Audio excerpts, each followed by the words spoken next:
Hello, in this video we will do a short review on vector and inner product spaces. I will not do theoretical and practical separately. I try to remind you theoretical based on examples. Okay, we have matrix A as you see in your screen 3, 4, 10, 1, 5, 6, 1, 16, 14. We have to find a basics for the row space, for column space, and for the null space.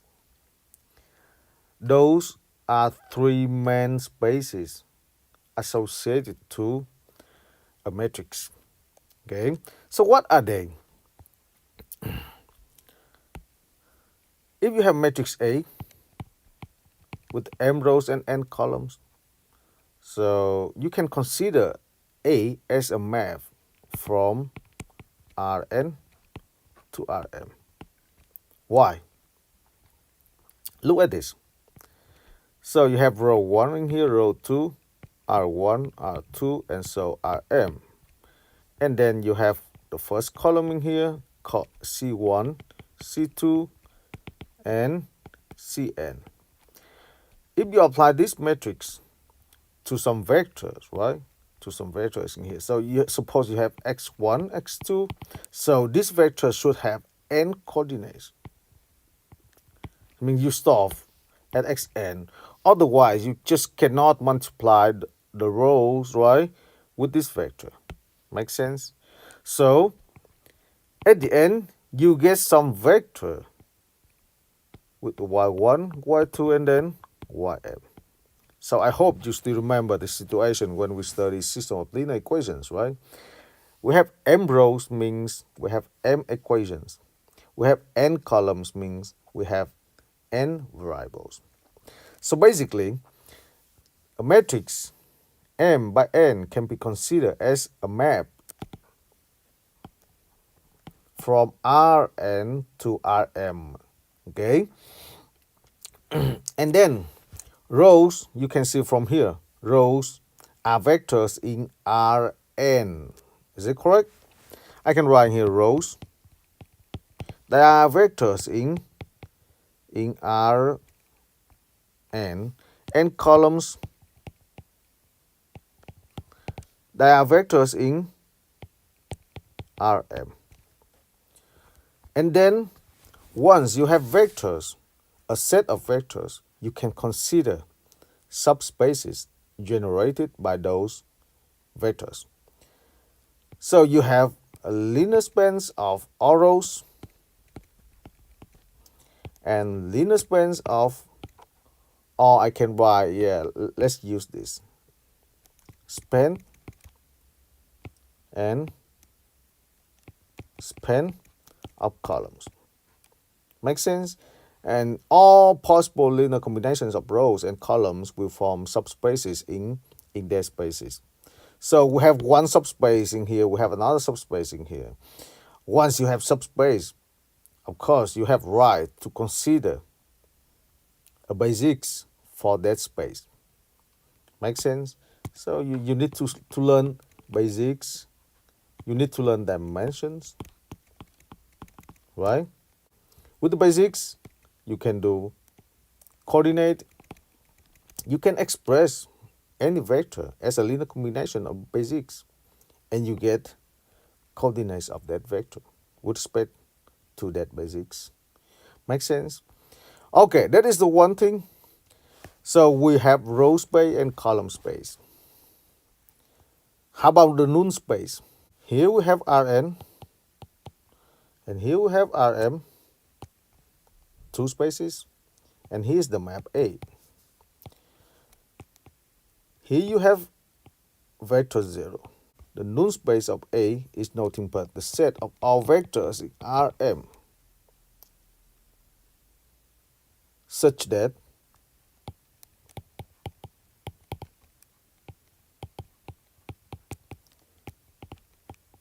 Ax equal to 0. So that means, the matrix A sends all vectors right here to 0 vectors in Rm. That's it. That is the null space of A. Okay, and again, the null space of A is a subspace in Rn, not in Rm. Don't forget that. And based on this theoretical review, in order to solve these questions, we need to get a reduced row echelon form of A. Okay, so that is the case. You need to get the reduced row echelon form of A. Let's do that together. So we just need to use row elementary operations. So I have 3 in here, 4 in here, 10 in here. I have 1, 5, 6 in here, and 1, 16, 14 in here.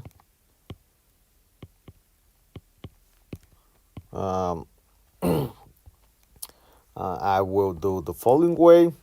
You know, for the purpose of this problem, we might interchange rows because you want to have leading element equal to 1, right? Here you have 3. It's not very good for computation. So basically, I just interchange the first row and the second row, okay? Or, in general, you don't have to do that. Let me show that to you. So I will keep the second row, or maybe I keep the third row. Let's do that. Let's keep the third row. And I multiply the third row by -1 and add to the second. I get 0 in here. I get -11 in here. And I get -8. I multiply the third row by -3 and add to the first. I get 0 in here. -3, I get -48. Plus 4 is -44. And then -3 with 14, I get 42. 42 minus 42 plus 10 is -32.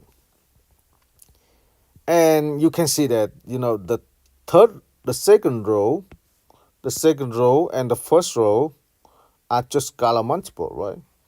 You multiply the second row by -4, add to the first, you get the following one: 0, -11, -8, 0, 0, 0. So you can see some row echelon form, right? Some row echelon form, not in a standard way, but anyway, you have that. You have like this. You see this? From this form, I can make my decision. Okay, the row space. I can pick 2 non-zero rows in here,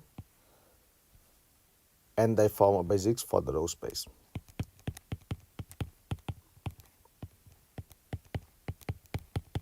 All right.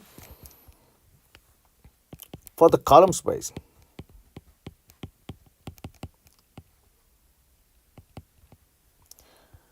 I repeat again, I cannot pick this vector and this vector. I have to pick the original columns corresponding to these 2 columns. Because we do row elementary operations, we already change columns. Make sense? So if you pick these 2 vectors, you will not keep the same column space. So I have to pick the original vectors. That means I have to pick this guy, okay, and this guy. So I can write in here. That is 3, 1, 1, and 4, 5, 16. Makes sense? So these 2 vectors will form a basics for the column space. I repeat again, for rows, you can pick vectors at the end, right? Because you do row elementary operations. You don't change the row space. But for columns, you need to choose the original vectors. All right, so now let's work for the null space. For the null space, you have to solve the homogeneous system. From the very last form in here, you have to solve the following homogeneous system. I write here with the null space. You set x1 plus 16, x2 plus 14, x3 equal to 0, and negative 11x2 minus 8x3 equal to 0. Okay, so from the second equation you solve for x2, you get negative 8 over 11x3, and then you plug this into the first equation, you get x1 is equal to negative 16 x2 minus 14 x3, which is equal to negative 16 times negative 8 over 11 x3 minus 14 x3. You get plus plus, so you have 8, and then 128 over 11 minus 14 multiply with x3. So you just simplify this. Okay, let me do this in here. 11, 14, so I have 14 and 10, 11, I have 155. So basically that is minus 155, 128. Okay, so you get 23 negative. Okay, so you get negative 23 over 11 x3. All right, so you already solved the homogeneous system. You can write the general solution in the following form. The solution, that should be negative 23 over 11 x3, negative 8 over 11 x3, and x3.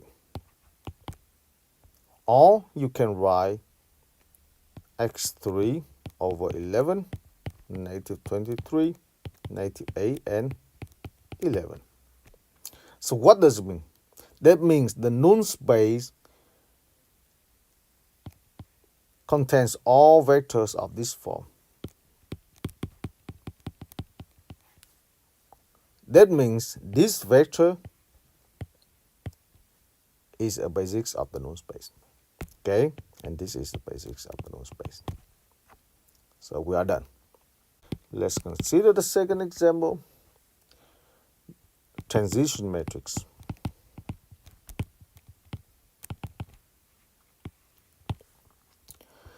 You have one basis of R2, let's say in R2. You have B1, negative 2 and 1, 1, negative 1, and B2 is 0, 2, 1, and 1. It's easy to verify that B1 and B2 are bases for R2. And now we need to find coordinate of vector x with respect to B2. If we know the coordinate of x with respect to B1 is 4, negative 5. You can write transpose in here. When you move from one to another basis, the coordinates will change accordingly. You have to find coordinates in the new basis. You just need to find the transition matrix from one basis to another. Once you have that transition matrix, each time when you want to find coordinate of a vector with respect to a new basis, you just apply the transition matrix to the coordinate in the old basis. All right? So in order to find transition matrix from B1 to B2, I do the following way. I write B2 in here and then B1 in here. I will use row elementary operations to get the form identity. I write in general IN, and here is my transition matrix. Make sense? Basically doing this, we are solving two or n systems of linear equations at the same time. Okay? So basically we express vector in B1 as a linear combinations of vectors in B2. That is the meaning of this. And that is the meaning of the transition matrix. Okay? So let's solve this problem. I write in the column form. Don't forget that. In the column form. So I write B2 in here is 0, 2. In here I have 1, 1. In here I have -2, 1. And 1, -1. Okay. So I need to make, I need to get an identity matrix in here, I2. So since we have 0 in here, we just add the second to the first. Okay, so I get 2, 2, -1, 0. And here you get 2, 1, 1, -1. And then I multiply the first with -1 and add to the second. I get 2, 2 in here. -1, 0. I get 0. I get -1. I get 2. I get -1 in here. Okay, that is -1 multiplied with -1. Add to the second row. So after that, I have -1 in here. I just multiply the second row by -1. I get plus, negative, and then plus in here. Okay, and multiply the second row by -2. Add to the first. I get 2 in here, 0. -2 add to the first. I get 3. -2 add to the first. I get -2. In here I have 0, 1, -2, and 1. And now I divide the first row by 2. I divide by 2, I divide by 2, I divide by 2. This is my transition matrix from B1 to B2.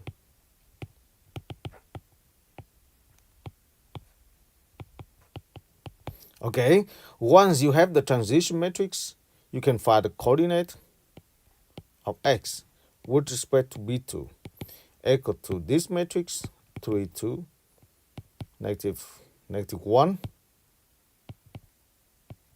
and here -2 and 1 applied to the coordinate is 4, -5, and you get what you need. For the first one, I get 5 plus 12 over 2. That means I have 22 over, I get 12 over 2 is 6. Yes, 6 plus 5 is 11. I get 11 in here. And in here I get -8 with -5 is -13. So we are done with this problem. Of course, if you have the transition matrix from B1 to B2, you can find the transition matrix from B2 to B1, right? Let me remind you about that. So the transition matrix from B2 to P1, that is just the inverse of the transition matrix from B1 to B2. Okay, that is very simple. And for 2 by 2 matrices, you have the formula of the inverse.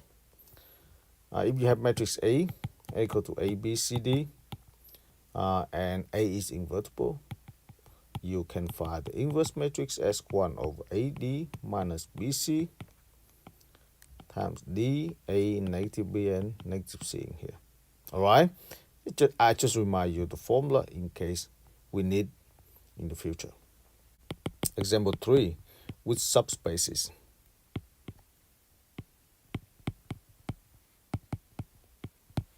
Suppose you have a subset, and then you want to consider if this subset satisfies 10 properties of a vector space or not. You don't want to check all of them. You just need to check 2 properties. The first one, this set should be closed under addition.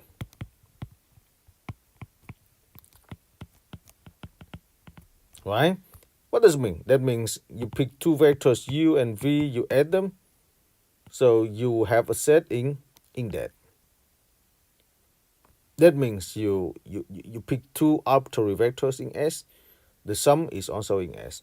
And this should be closed under the scalar multiplication.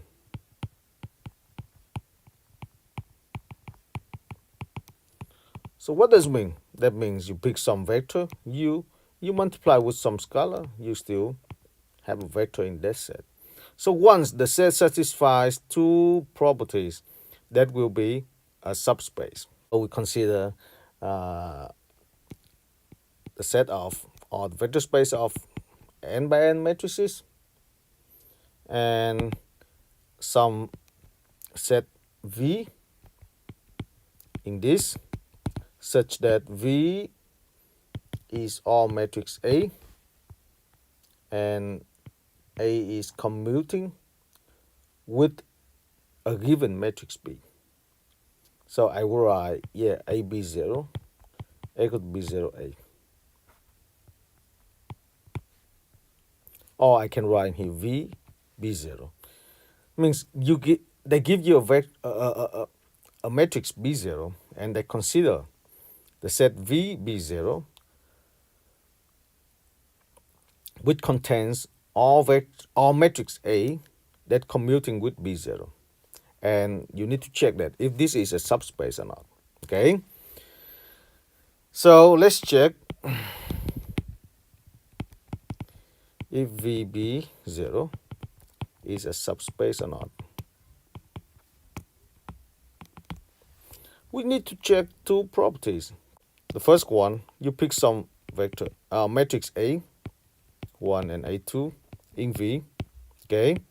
So you have A1 B0 plus equal to B0 A1 and A2 B0 equal to B0 A2 because they are vectors in V B0, sorry.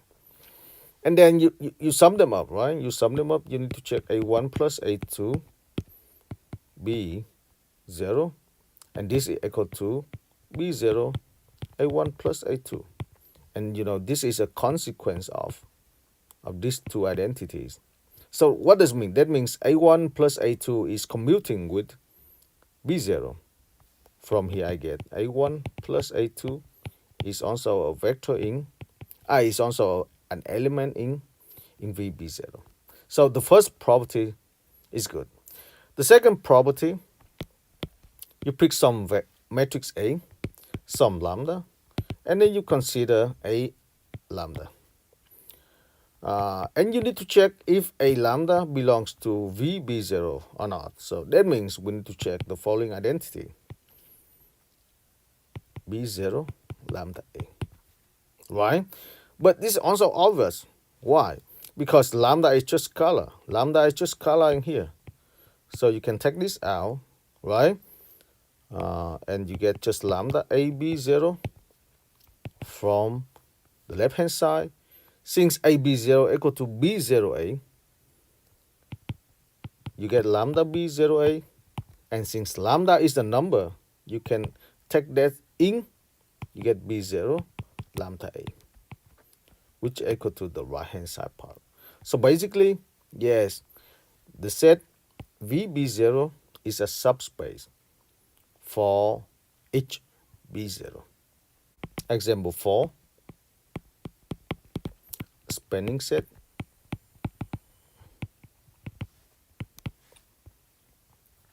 They give you S, which contains two vectors, 1 and -2, -2 and 2. Okay, they ask you if this set span the whole R2 or not.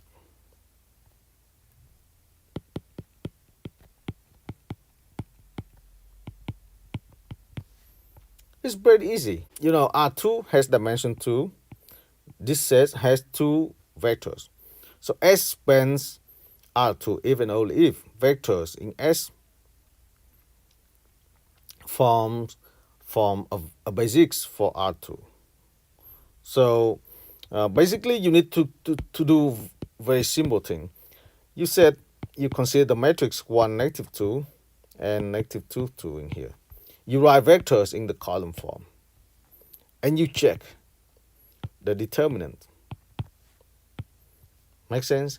If the determinant is 0, that means these vectors are not linearly dependent, are not linearly independent.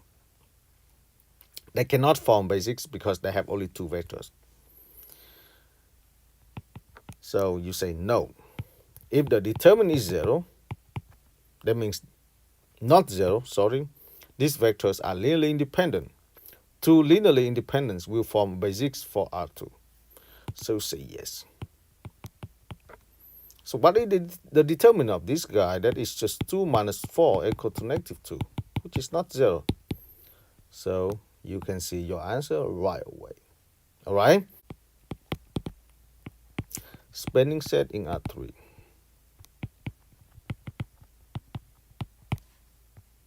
Okay, so you have set S is 1, negative 4, 0. Another one is 0, 0, 1, and negative 1, 4, 0. You do similar steps like previous example. You write these vectors in the column form or in row form. Yes, in this situation, row form also work. Negative 1, 4, and 0. And you check the determinant, right? Because you have matrix 3 by 3. You know, each time when you have 3, when you have a square matrix, that situation is not difficult because most of the times you can check using determinant. Okay, so you find determinant of this matrix.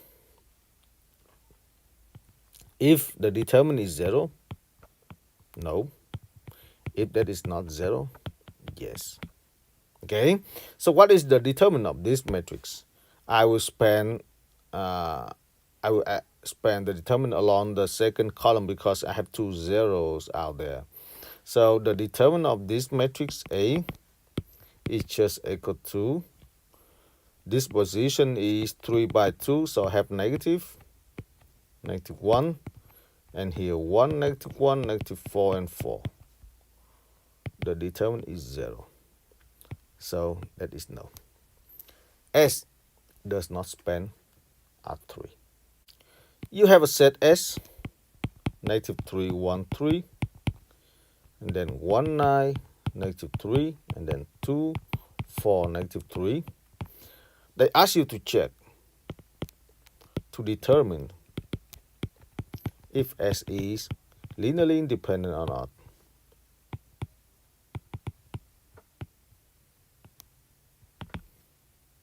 Okay. Again, you write them in a row or column form. It's okay. You have matrix 3 by 3.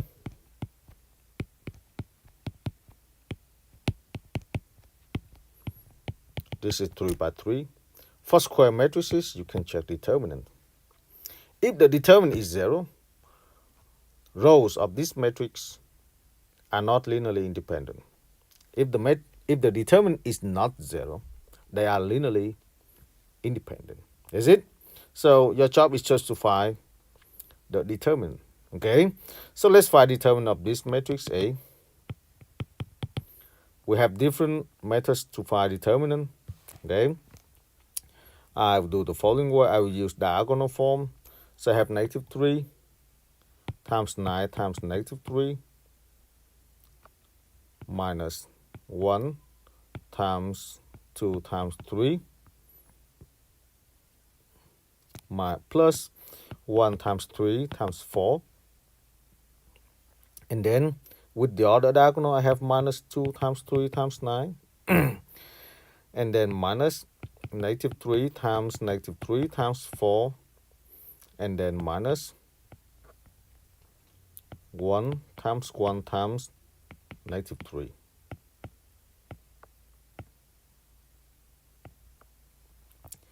Let's simplify this and see if this guy is 0 or not 0. So I have 6 in here, negative 6. This guy, with this guy, I will get negative 3 times 9, which is 27. If I compile these two terms together, 6 and here I have 12. Negative 27, negative 6 and 12. So I have 6 in here. Basically, on the top, you have negative 21, okay? And here you have my 9 with is 36 with the negative. In here you have plus 3 minus 21. So basically the determinant is not 0. You can use calculator to find that easily. So since the determinant is not 0, that means the matrix is invertible, right? All rows are linearly independent. So that is the final answer, linearly independent. Now we deal with the space of polynomials, P2. That is the vector space of polynomial with degree less than or equal to 2. So basically, you have all form A, B, C, or ax squared plus bx plus c. Don't forget that, this vector space is the same with R3 because you need 3 numbers, right, to determine a such polynomial. All right, so they give you s, which is 1 minus x, and then 1 minus x squared, and then negative 1 minus 6x plus 7x squared. They ask you to determine if s is linearly independent or not. If s is linearly independent, s will span the whole P2. Is that correct? Because we have 3 vectors and they are linearly independent. P2 has dimension equal to 3. Okay? So in order to solve this problem, I really recommend you to use this relation. So you convert your vectors, your polynomials into vector form. Okay, so you may pick like ax squared plus bx plus c, or you may choose like a plus bx plus c x squared. That is your choice, but you have to do the same thing for all polynomials in here. So let me pick a x squared plus bx plus c. For the first polynomial, I get 0 because I don't have x squared there, negative 1 and 1, right? For the second one, I get negative 1, 0, and 1. For the last one, I get 7, negative 6, and negative 1. So, if these 3 vectors are linearly independent, 3 polynomials in S are also linearly independent. If not, they will be linearly dependent. Okay? So basically, you need to check the matrix, the determinant of the following matrix: 0, negative 1, and 1, negative 1, 0, and 1, 7, negative 6, and negative 1. You check the determinant of this matrix because you have square, which is good. So if the determinant is 0, linearly dependent. If the determinant is not 0, linearly independent. Make sense? Okay, so let's find this. I have 0, 0, negative 1, which is 0. Negative 1 with 1, 7. I get negative 7. Negative 1, negative 6 with 6 with 1 is just 6. And then another one is 0 with the other diagonal right here. So I have 0 and minus negative 1. So basically I get 0. So from here, these vectors are linearly dependent, right? Linearly dependent. And so these polynomials are also linearly dependent. They will not span the whole space P2. Now let's talk about inner product spaces.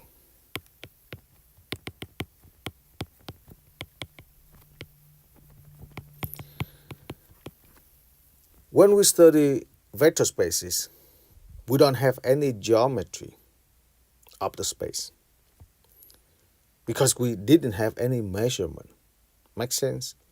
But for inner product spaces, yes, we have measurement because we have inner product out there. So what are inner products? If you have some vector space V and you consider some map from the Cartesian product VV to R. I consider just R. Sometimes, you can consider C, but if you consider C, some properties will be changed. And this map should satisfy three properties. If you have UV, that is also VU. Okay. When you multiply with some scalar, that is CUV, and at the same time that is UCV, and the last property is U and U is always greater than or equal to 0. Equality happen if and only if when U is equal to 0. So these are three properties for a map to be an inner product in V. Okay, once you have inner product, you can use this inner product to generate a distance norm. So you have a norm that is U equal to UU square root. You have distance between two vectors U and V, that is the norm of U minus V. You can determine the angle between them using the following formula: cosine theta equal to inner product divided by the norm of U divided by the norm of V. And then you can determine orthogonality. You say two vectors are orthogonal if their inner product is 0. Once you have orthogonality, you can use Gram-Schmidt process. Gram-Schmidt process to find an orthonormal basics. Normal basics from any basics.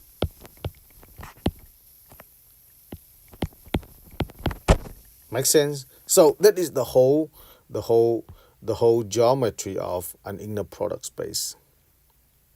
Okay, let's consider the following example. It's just very basic. You need you have two vectors -1, 8, and V is 8, 9. They ask you to find the norm of U. Pretty simple. That is -1 square plus a square, and then apply square root, which is square root of 65. Now in this case, the inner product space is dot product. If we don't say anything about special inner product space in Rn, right? That is just dot product. You can find the norm of V, square root of a square plus 9 square, which is 64 plus 81 square root, and then you get 145. Okay, you can find the distance between U and V, which is the norm of U minus V.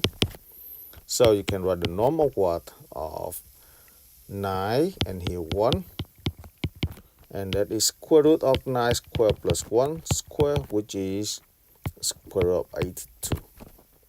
You can find the angle between them. Cosine of theta equal to U in the product with the V divided by norm of U and norm of V. That is what? That is -a plus 72 over the norm of U. What is the norm of U? We have this right here. That is square root of 65 times square root of 149. So you get 64 over square root of 65 times square root of 145.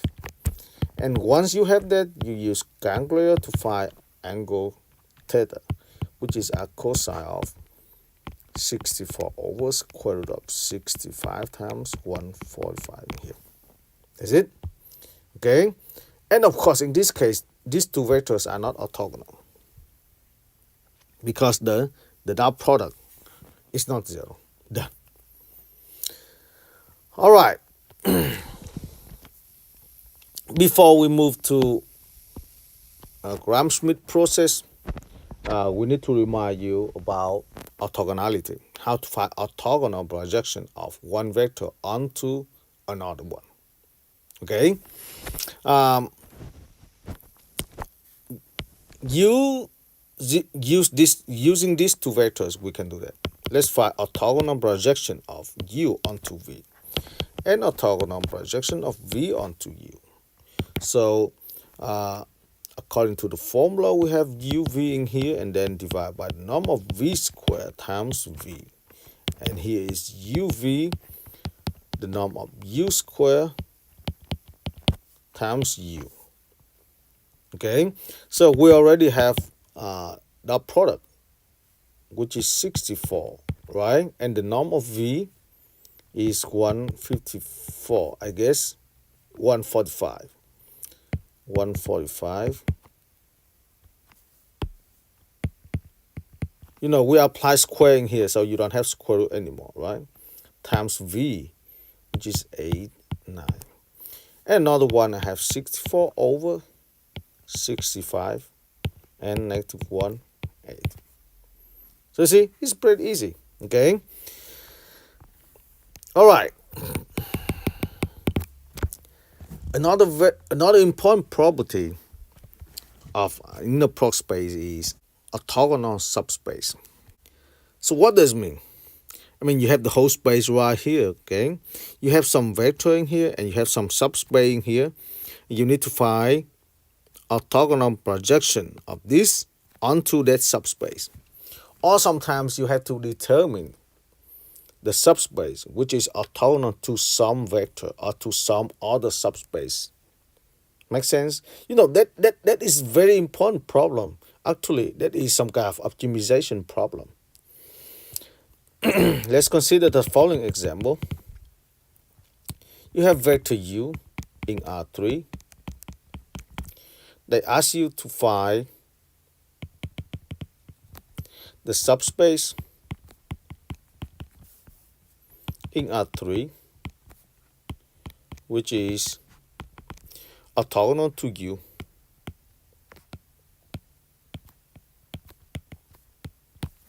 So you can imagine, right? You have R3 in here, you have some point right here, or you have some vector, right? And you need to find all vectors in R3 such that you need to find the subspace in R3, which is orthogonal to V.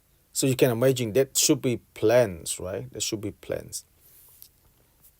But be careful with this. You know, we cannot just say, yeah, all vectors, you know, are orthogonal to this guy. They will not form a subspace of R3. Don't forget that. Because our subspace subspaces should have 0. Makes sense? So basically they should pass through the origin. All right, so we can solve that easily. So I can pick x1, x2, x3 as an arbitrary point in R3. And I will take that product of x and u and I set it equal to 0. Doing so, I can find our x1, x2, x3 such that x is orthogonal to u. So I have x1 minus 3x2 plus x3 equal to 0. So that is the whole plan. You know, if you want to write in an explicit form, I need to solve this system, right? Actually, the system has only one equation, but it's fine. You already know how to solve homogeneous system. You write x1 equal to 3x2 minus x3. And the general solution, that is just 3x2 minus x3, x2 and x3. Or this is a linear combination of 3x, okay. Or this is just linear, All this is just a linear combination of 3, 1, 0, and -1, 0, and 1. You see?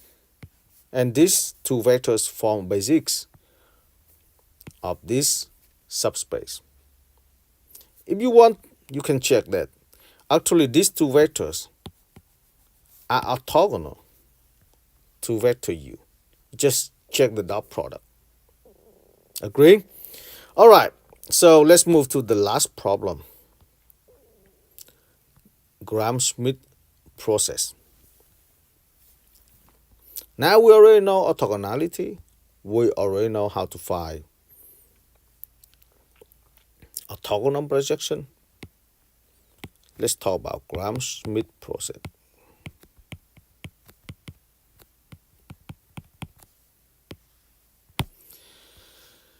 The main idea of the Gram-Schmidt process is the following.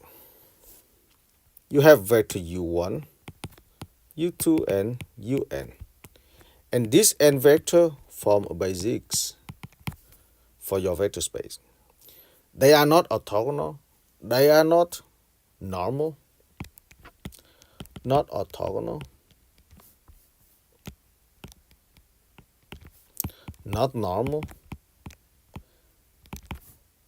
That means the norm is not 1. Okay? You want to get an orthonormal basics. We already discussed about that because those basics are really good and really easy to hang out with them. So, how do that? I fix one vector v1 equal to u1. And then I move to the second one. I denote by v2 as v2 minus orthogonal projection of u2 on v1. I keep v1 in here, okay? And then I move to the next vector. I pick u3 minus orthogonal projection of u3 on v1 and minus orthogonal projection of u3 on v2. I keep v1, v2 in here. So basically, I continue this process until I get vn equal to un minus orthogonal projection of un onto v1, orthogonal projection of un onto v2, minus and so on, orthogonal projection of un onto vn. Make sense? So basically, how to say, the whole process, how to describe the whole process in one sentence. The first step is fixing one element. The next step, subtract from the second vector its orthogonal projection on the previous vector. You move to the next step, you do almost the same thing, subtract the next vector. Subtract from the next vector its orthogonal projections onto previous vectors. But previous vectors means, v1, v2, v3, and so on, not the original vectors. Make sense? By doing so, you get an orthogonal basics. Because at the end, you get an orthogonal basics. And from an orthogonal basics, you can normalize them. Means you divide each vector by their norms to get orthonormal basics.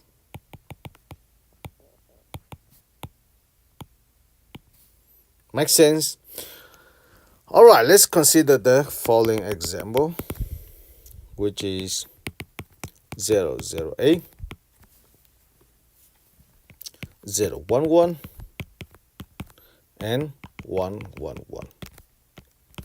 It's easy to verify that B is a basics for R3. And they are not orthogonal. They are not orthonormal. All vectors are not perpendicular with each other.